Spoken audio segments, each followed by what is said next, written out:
Salam uşaqlar, hər vaxtınız xeyir olsun. Bugün sizlərlə Master School'un magistratura üzrə mart ayının 29-u keçirilən sınavın ingilis dili fənni üzrə izahına baxacağıq. İlk öncə dinləməyə diqqətli şəkildə qulaq asırsınız. Dinləməni sadəcə bir dəfə səsləndirəcəm mən, amma qəbulda iki dəfə səsləndiriləcək. Arada 2 dəqiqə vaxt məhdudiyyəti olmaqla. Siz indi diqqətlə qulaq asırsınız. Ondan sonra bir-bir rekordlar və ondan sonra isə sualları sizlə təhlil edəcəyik. I have one brother, Paul, who's 3 years older than me. I'm 18 now, so he's 21. He's an apprentice engineer on ships for the oil and gas industry, so he lives away from home for a month, and then lives home for a month before returning to sea again. He started that just 4 months ago. We get on well, although we have always argued a lot, though not about important things. Just usual kid stuff, like whose turn it is to play video games, and things like that. He's actually always been really kind and helpful when I have a problem, or when friends are mean to me. I miss him a lot when he isn't at home, although I never tell him that.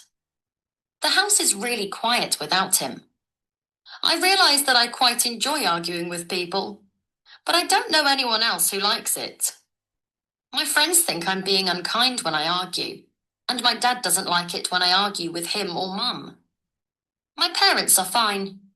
My dad used to be an engineer on ships too, but now he has taken early retirement.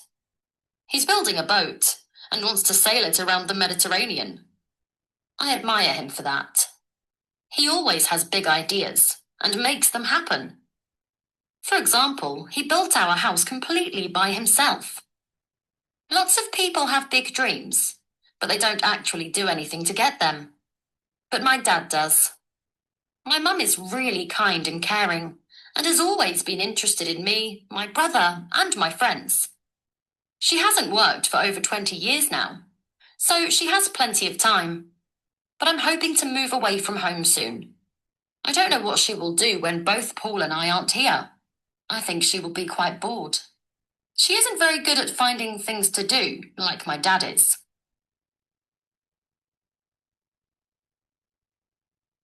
Aha, uşaqlar, dinləmə artıq bitdi. Demək olar ki, qəbulda da elə təxminən bu çərçivədə olur. Yəni 1 dəqiqə 50 saniyə, 55 saniyə, 2 dəqiqə və yaxud da ki, ən uzağı 2 dəqiqə 5 saniyə, 6 saniyə ola bilər. Bundan yuxarı olmur dinləmə, nə də aşağı olmur vaxt müddəti. Gəlin dinləməni istəyirsinizsə, recording hissəsinə bir dənə nəzər salağın. Ondan sonra isə ümumi izaha keçək. Demək, dinləmədə bizə gözləyin, üzərində işləyişdə baxaq. Demək, həmin speaker xanımın bir qardaşı olduğunu və adının da Paul olduğunu deyir ki, 3 yaş ondan böyükdür və xanımın 18, həmin qardaşının isə 21 yaş olduğunu bildirir. Və qardaşı bir injinerdir ship gəmidə, neft sənayesi üçün, qaz sənayesi üçün demək, mühəndis olaraq işləyir və bir aylığına evdən deyir ki, o xaric qalır, evdən elə bir ki, qırada qalır, növbəti ay müddətini isə dənizdən qayıdır, evdə qalır. Yəni 1 ay dənizdə, 1 ay evdə qalır. Bunu deməyə çalışır.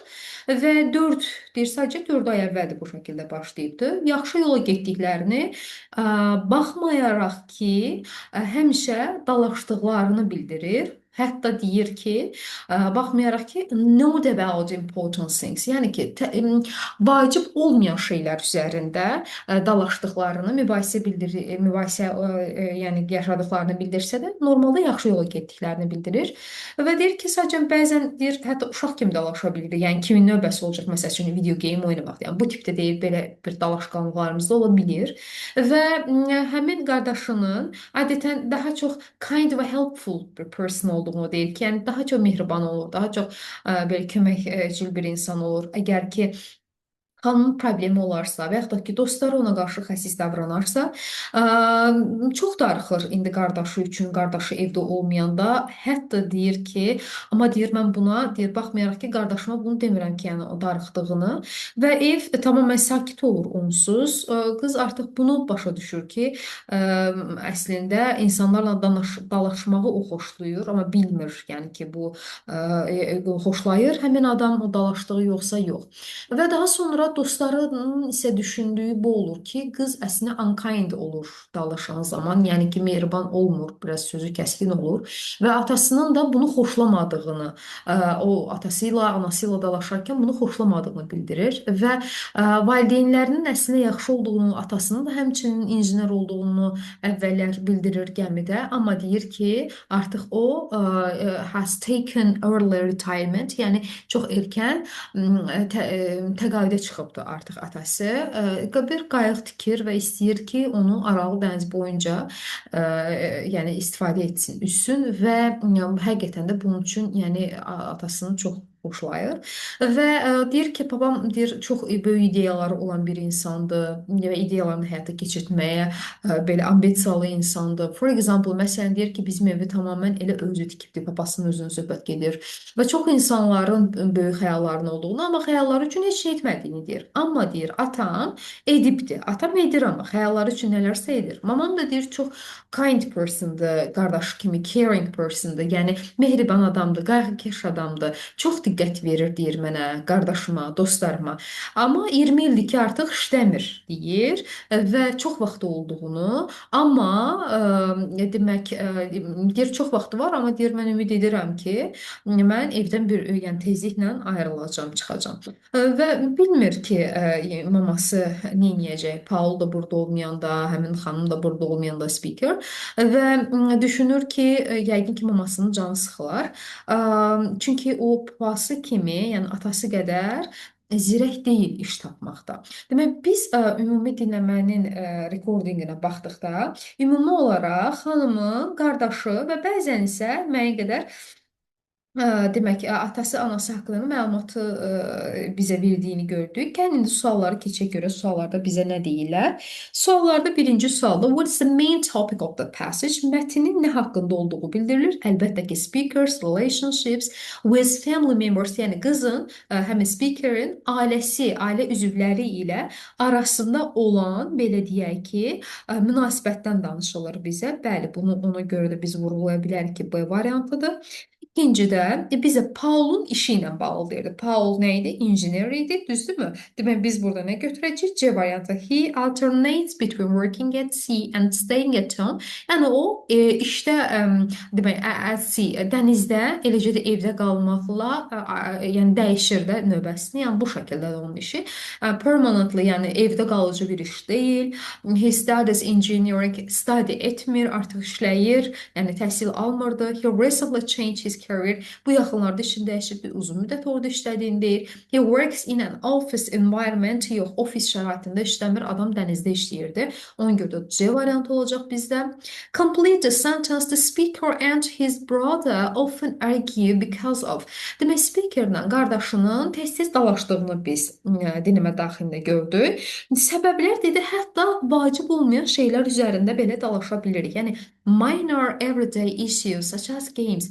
Bir oyunlar kimi, yəni gündəlik belə də yəni lazımı olmayan şeylər üzərində belə dalaşa bildiklərini gördük. Dördüncü suala, beşinci suala gəlin baxaq görək. Dördüncü sualda bizə dinləmədə what can be inferred, yəni ki, mətndən deyir, speakerin qardaşına qarşı hisslərindən nəyi anlaya bildik? Anlaya bildik ki, əslində he secretly appreciates animation. Yəni o əslində gizlindən, yəni içdən-içə qardaşı üçün darıxır, qardaşına, yəni appreciate-də necə deyək ki, onu əslində dəyərləndirir, qardaşına dəyər verir əslində.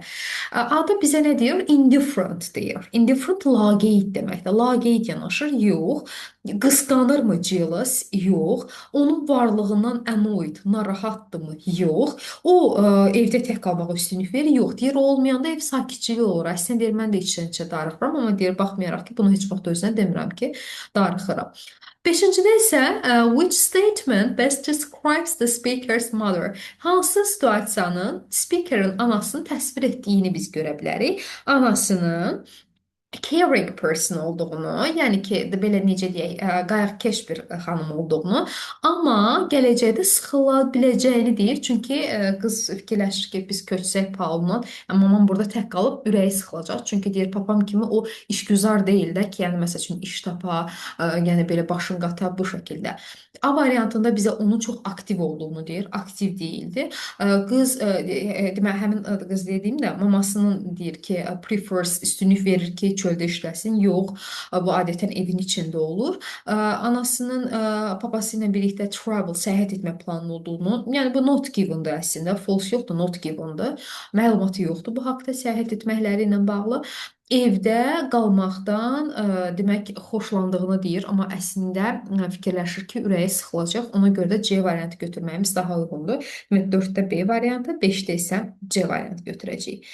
Gəlin indi demək bu bizim dinləmə suallarımız oldu və gördüyünüz kimi uşaqlar artıq yəqin ki, bir il boyunca siz sınaqlarda olmusunuz və bilirsiniz ki, 5 sualın 5-i də ilk 5 sualın 5-i də yəni qapalı sualdır bildiyimiz kimi və bu dinləmə suallarını əhatə edirdi.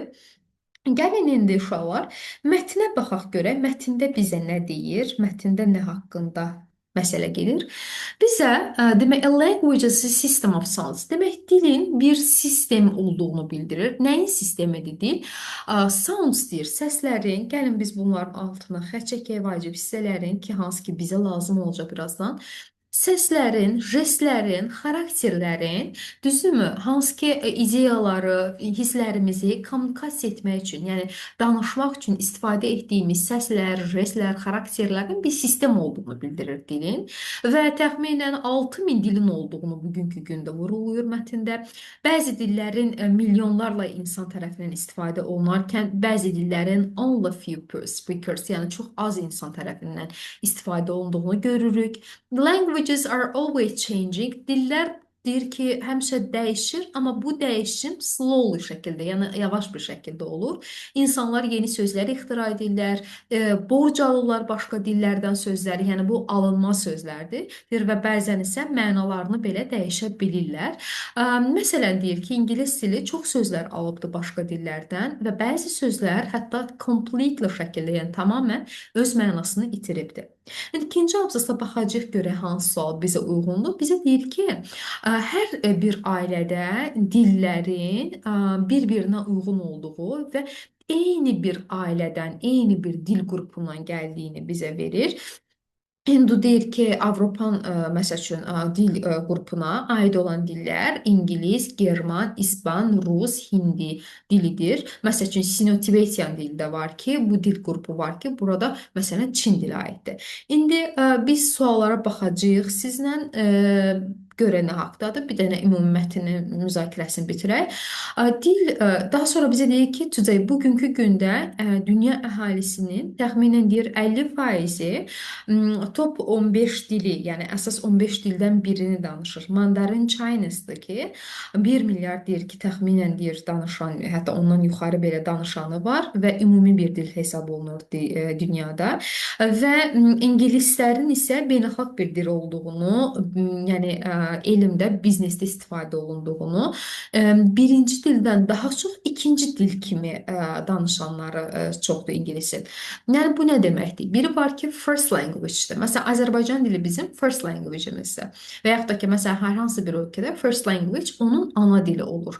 Hansı ki, rəsmi dili olur, elm dili olur, aydınmı? Bir də var ki, yəni o məktəblərdə keçirilən alternativ kimi ana dilinə digər bir dildə məsəl üçün istifadə olunursa, o artıq second language gedir, ikinci dil gedir. Düzdür, əslində tam əminliklə demək olmaz ki, ingilis, Azərbaycan second language, amma yəni ümumən biz second language speaker kimi gedirik, yəni ingilis dili üçün. Çünki ilk dil, ana dili, Azərbaycan dili bizim üçün əgər vacibdirsə, Azərbaycan ilə çox bizdə artıq rus və ingilis dili, hansı ki second language kimi gedir.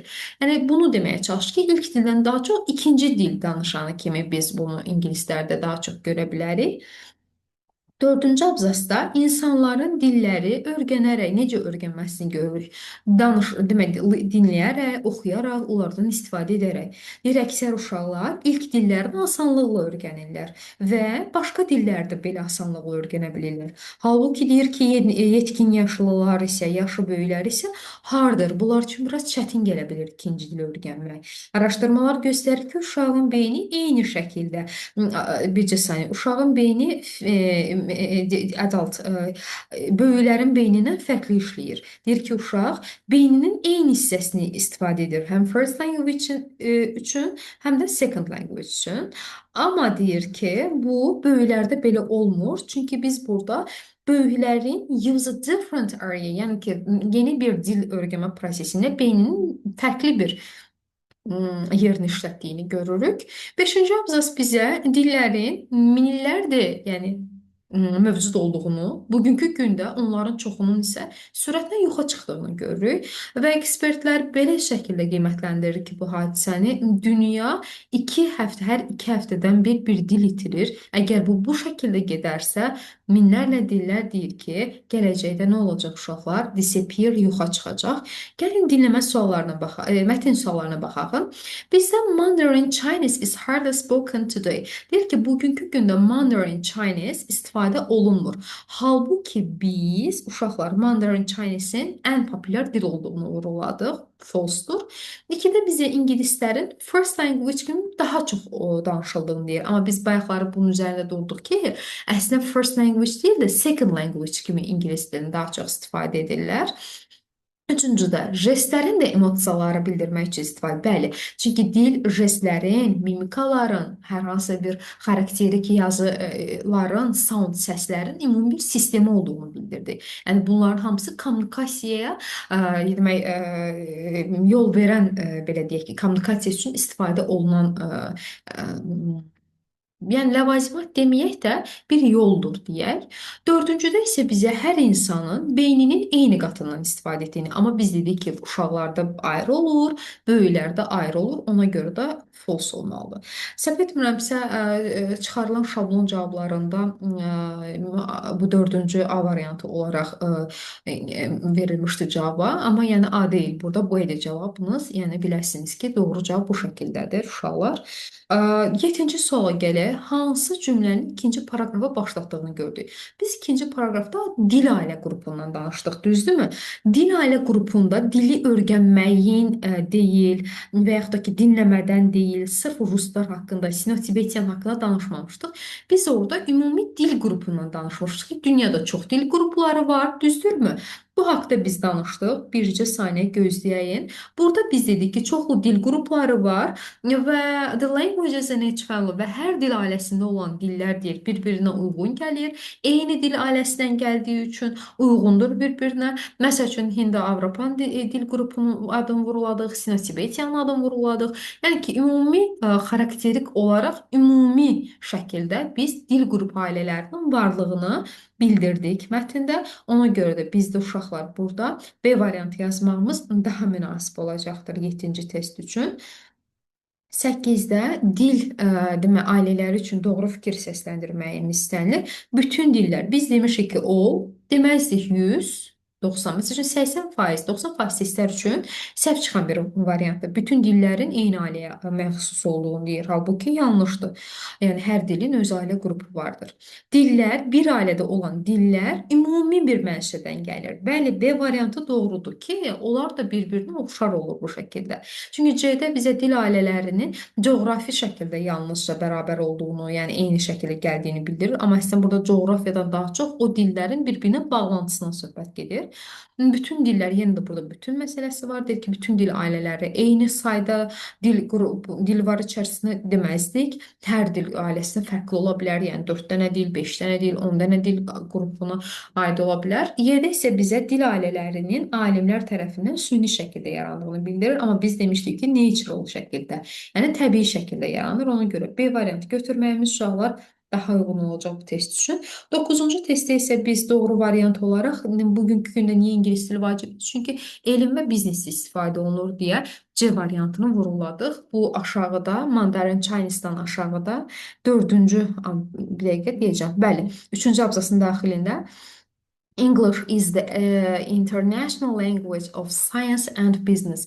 Elm və biznesin dili olduğunu gördük. 10-cu testdə isə bizə hansı sualın mətndə cavab verildiyi soruşulur.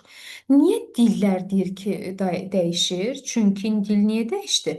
Birindən borc alıb dəyişir, birindən məsəl üçün, yəni coğrafiya dəyişdikcə insanlar dəyişir, dil də dəyişir. Biri ölür, biri yaranır, biri o birisinə uyğunlaşır. Yəni, bu şəkildə birinci testin cavabı var bizdə. İkidə bizə böyüklərin necə uşaqlardan cəlb öyrənə bildiyini, yeni dili deyir. Yəni, bu haqda məlumatımız yoxdur.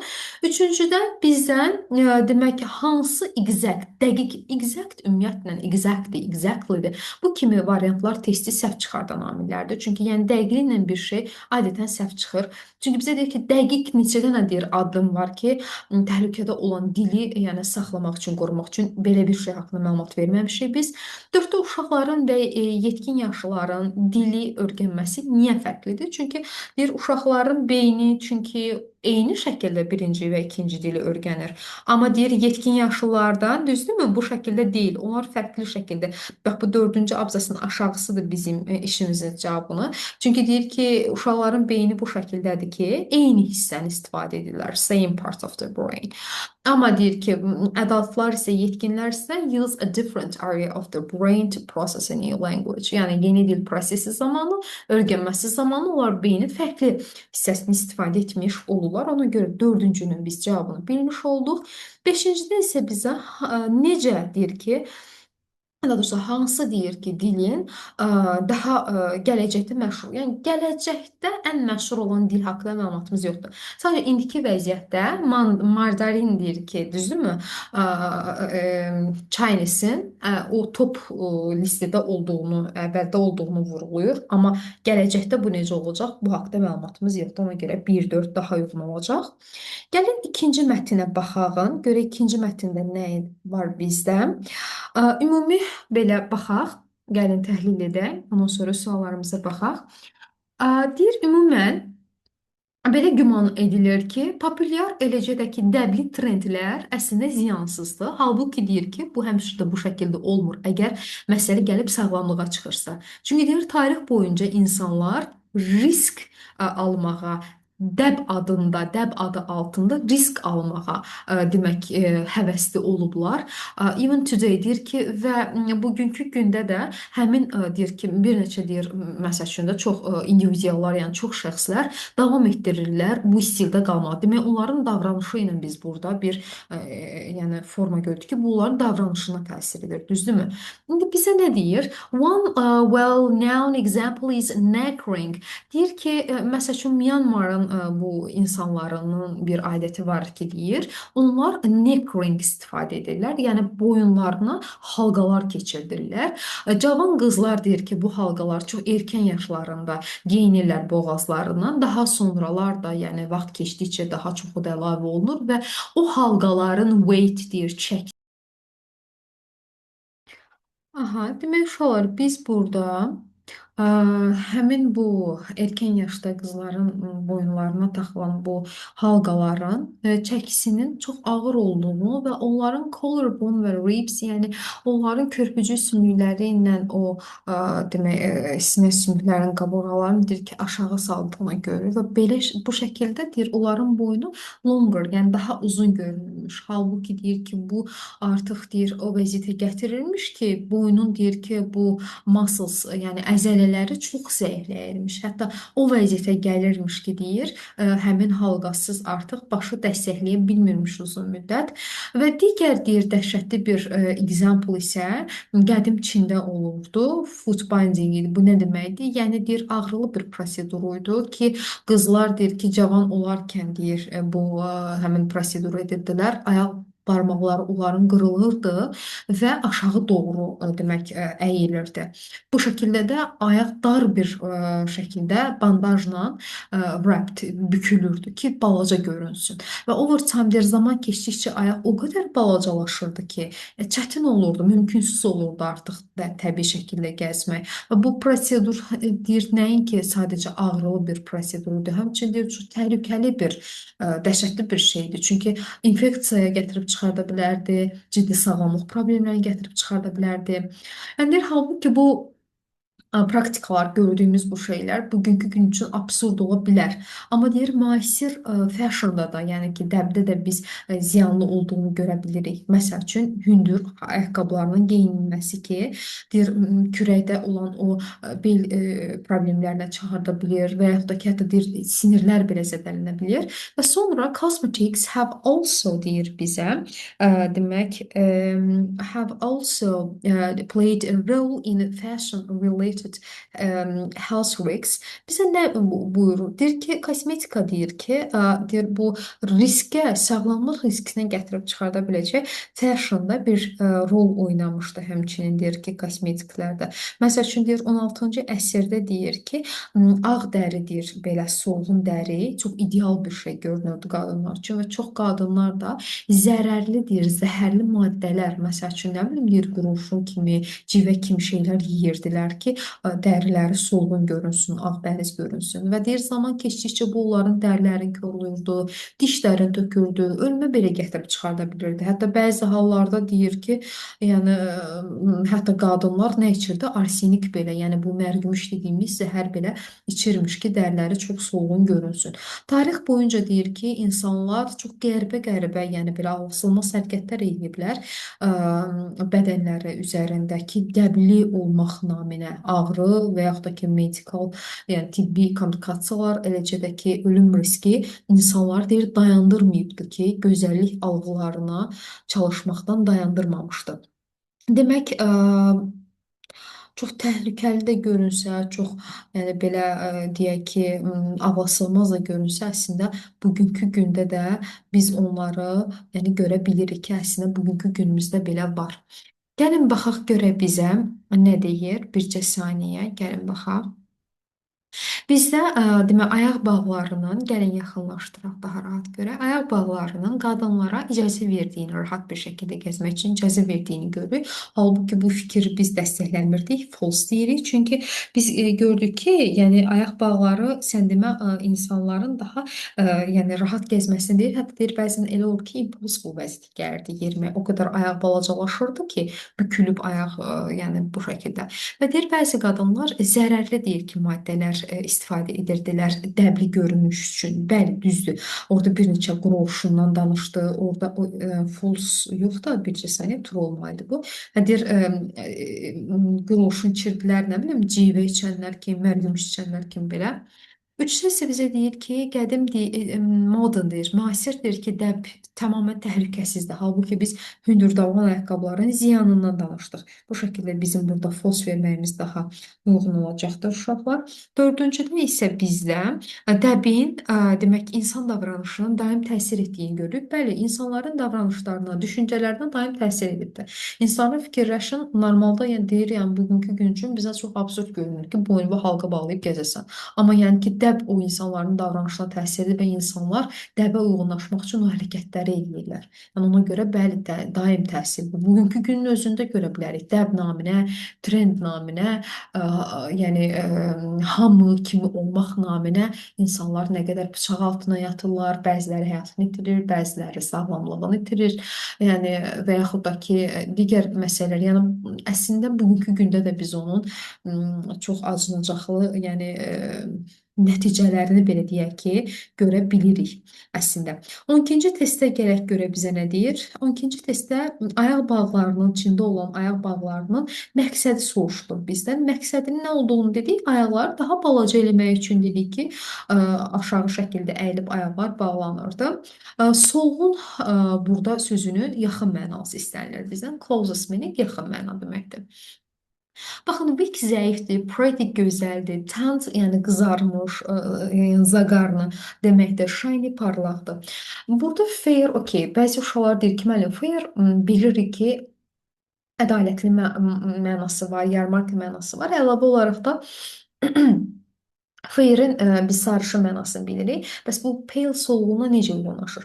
Fair, yəni skin bilirsiniz necədir? Sarışın, ağbəniz deməkdir. Yəni qara və ya tünd deyil. Amma pale da bu mənaya gəldiyi üçün, yəni biz bunu kontekstual mənada uşaqlar sinonim kimi götürə, yəni yaxın mənalı söz kimi götürə bilirik. Çünki bu olmasa zaten variantımız uyğun gəlmir. Ona görə də D variantı götürməmiz daha uyğun gələcək. Və hündürdaban ayaqqabılarının demək serious back problems-ı gətirib çıxartdığını, yəni ciddi bel problemləri, kümə problemlərini gətirib çıxartdığını, eləcə də ki, demək sinirlərin də zədələndiyinə, gətirib çıxartdığını görə bilərik. Bəli, 14-də C variantı yazmamız daha uyğundur uşaqlar. 15-ci testdə have no answer deyir. Baxın, have no answer-la have answer qatışdırmırıq. Testlərdə bizi bu çox, yəni səhvimiz çıxardan bir şeydir. Əslində, bəlkə də yəni fərqinə varsaq düz yazarıq. Ona görə bu səhvi seç, düzü seç məsələlərinə diqqətli olun. Ayaq bağlarının məqsədi, bəli, bildik ki, ayaq bağlarının məqsədi qədim Çində ayaqları daha balaca etmək üçün idi. Birinci cavabım var. İkidə deyir ki, hündürdaban ayaqqabılar nəyə səbəb oldu? Əslində fikir versinizsə, hamısı bir-bir, məsəl üçün, biri 13-cü sualın cavabıdır, biri 14-cü sualın cavabıdır. Uşaq biraz mətnlə diqqətli işləsə, əslində digər variantlarda cavab çıxır. İkinin də cavabı var ki, hündürdaban ayaqqabılar da, yəni bel, kürək, onurğa sisteminə, eləcə də ki, sinirlərin zədələnməsinə gətirib çıxarda bilir. Üçdə deyir ki, qadınlar deyir ki, adətən deyir, kosmetikanı gündə nə qədər müddət edirlər? Belə bir məlumatımız yoxdur bizim üçüncü suala bağlı. 4-də nə qədər arsenikin, yəni mərgümüşün içdiyini soruşulur. Biz sadəcə çox az miqdarda olduğunu bilirik, amma nə qədər olduğunu bilmirik. 5-də isə bizə boyun halqalarını düzəltmək üçün hansı materiallardan istifadə olunur verilir.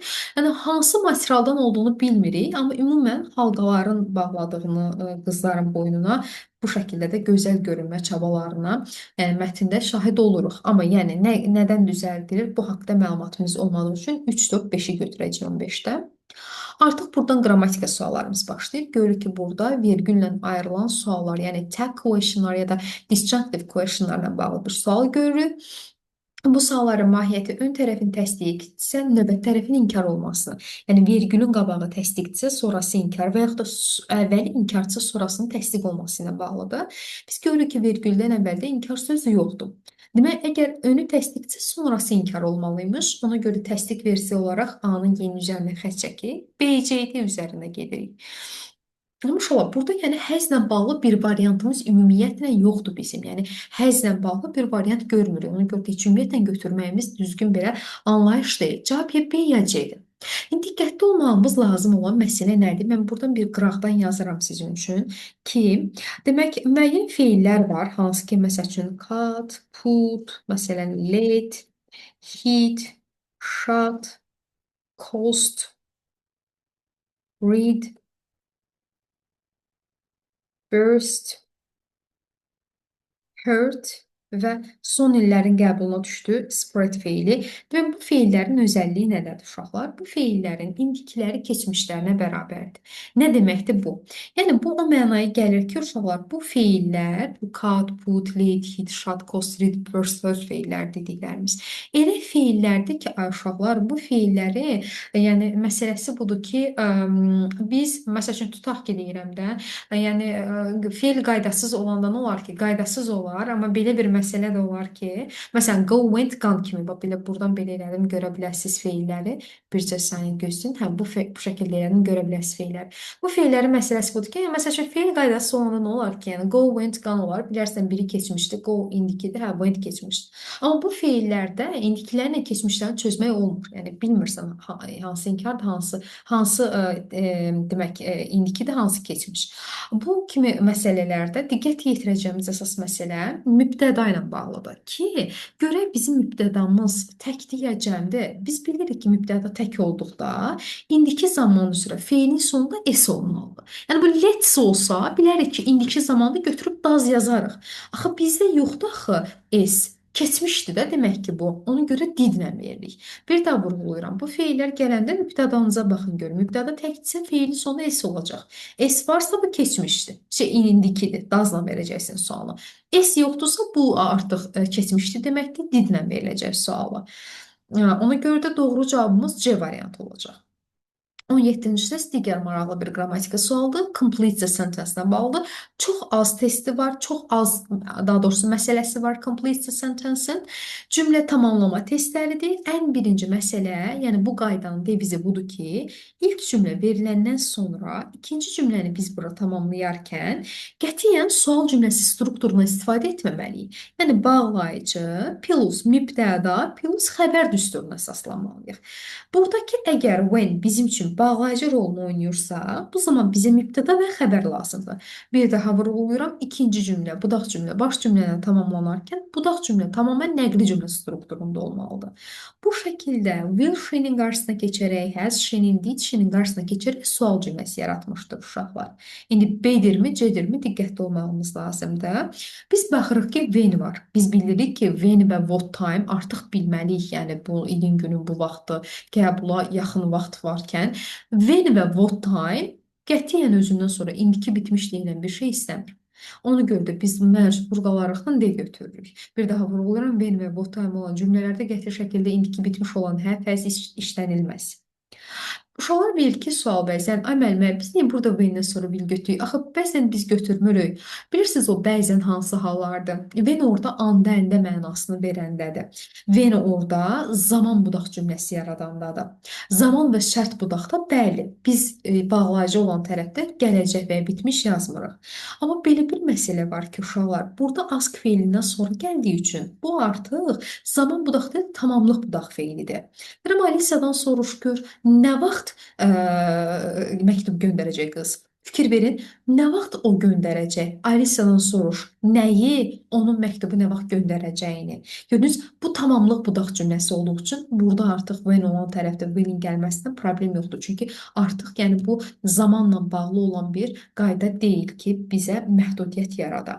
18-də isə biz before görürük. Before-la by'ın düsturunun eyni olduğunu bilirik. Özündən əvvəlki tərəfdə keçmişin bitmişini, sonrasında isə keçmişin sadəsini gətirdiyini bilirik. By və before. Arrived olaraq keçmişin sadəsini gördük. İndi keçmişin sadəsi okeydir. Bizə nə lazımdır? Keçmişin bitmişi. Bitmiş have-dir, has-dir, had-dir. Bunun keçmiş olanı da had olduğu üçün doğru cavab B variantıdır. Lakin əgər ki, məsəl üçün, tutaq ki, belə yazaq, keçmişin sadəsi gələrsə, bu zaman biz ortada after və yaxud da ki, məsəl üçün, that o halda veririk ki, keçmişin bitmişini gətirək özündən sonra. Aydındır? Keçmişin bitmişini gətirək. Demək, after-la that olduqda özündən sonra keçmişin bitmişini, by-la before olduqda özündən sonra keçmişin sadəsini gətirmək lazımdır. Bu şəkildə doğru cavabımız B variantı olacaq uşaqlar.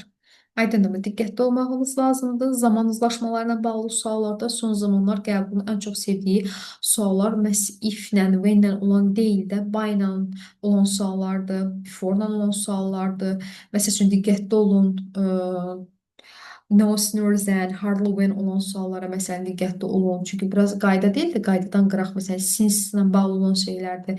Biz diqqətli olmağımız lazımdır uşaqlar. Gəlin 19-cu suala baxaq. Dialoqu tamamlamağımız istənir. Bir bağışlayın, bu qələm yazmır deyir. Sizinkindən istifadə edə bilərəmmi? Yəqin ki, 4 deyərik ki, əlbəttə deyərik. O, sure deyərik. Və deyir ki, çox sağ olun. Bəs deyir, uçuşunuz New Yorkadır. Yəni, bunu deyir, for pleasure or business. Yəni, özünüz üçün gedirsiniz, yoxsa biznes xarakterlidir deyir, yürüşünüz. Və ki, olar yəqin ki, yəni, ailəmə baş çəkməyə deyir, gedirəm, məqsədini bilirik. Deyir, bəs siz necə? Bu da açıqlayır ki, bəs mənim ilk biznes uçuşumdur. I'm trying to set up my own business in New York. Və mən New Yorkda deyir ki, öz biznesimi qurmaq istəyirəm.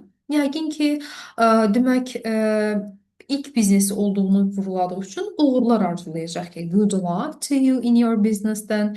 Bir onda sənə uğurlar arzulayıram, sizə uğurlar arzulayıram biznesinizdə və təşəkkürlərini bildirəcək ki, yəni çox gözəl həftə sonu sizi keçirəsiniz, demək, family ailənizlə.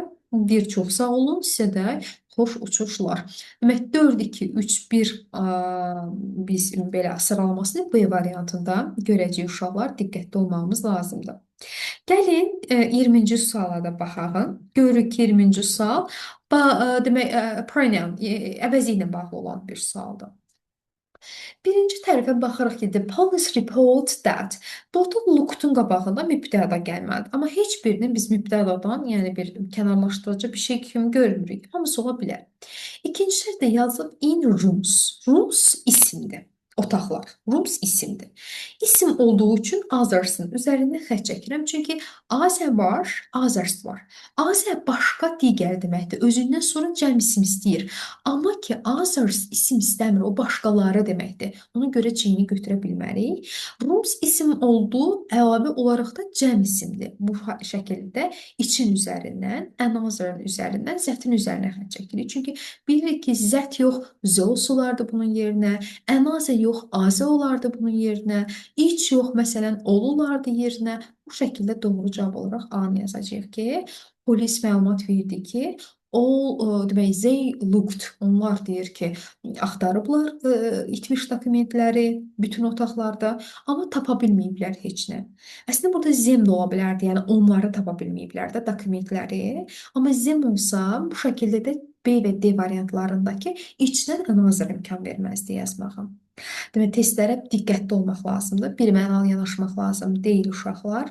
Ümumiyyətlə, belə bir şey deyək ki, qəbula az bir vaxt qalıb, bilirsiniz ki, mayın 17-sidir inşallah imtahan. Çalışın, konkret bir bölmə testindənsə uşaqlar, çalışın ümumi testlər işləyin, sınaq tipli, qəbul tipli testlər işləyin.